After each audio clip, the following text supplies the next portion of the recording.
Before after কিভাবে পুরাতন জুতা এরকম নতুন চকচকে করবেন। এই শুগুলো হচ্ছে অ্যাপেক্সের। এগুলো আমি ৩ বছরেরও বেশি সময় ধরে ইউজ করতেছি।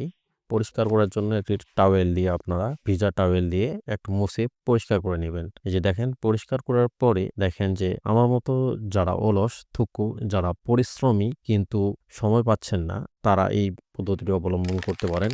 জীবনে বহু রকমের এক্সপেরিমেন্ট করছি, তার মধ্যে এটা ছিল একটা অন্যতম। তো দেখেন যে এটাতে আমি এই যে স্প্রে কালার আছে ব্ল্যাক কালারের, আমি এই স্প্রে কালার করে দেখব যে কি পরিস্থিতি হয়।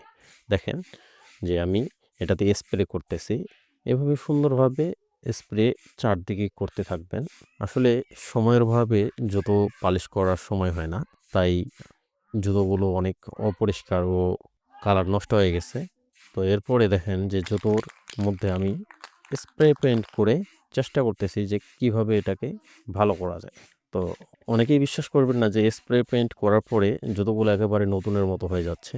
পেইন্ট করার পরে অনেকদিন যাবতও ইউজ করতেছি, তো দেখতেছি যে এখন আর আগের মতো ময়লাও হয় না, এটা আবার পরিষ্কারও দেখায়, অনেকটা পরিষ্কার। আপনারাও চাইলে এই স্প্রে পেইন্ট করতে পারেন। ধন্যবাদ। ভিডিওটি ভালো লেগে থাকলে প্লিজ ফলো মি।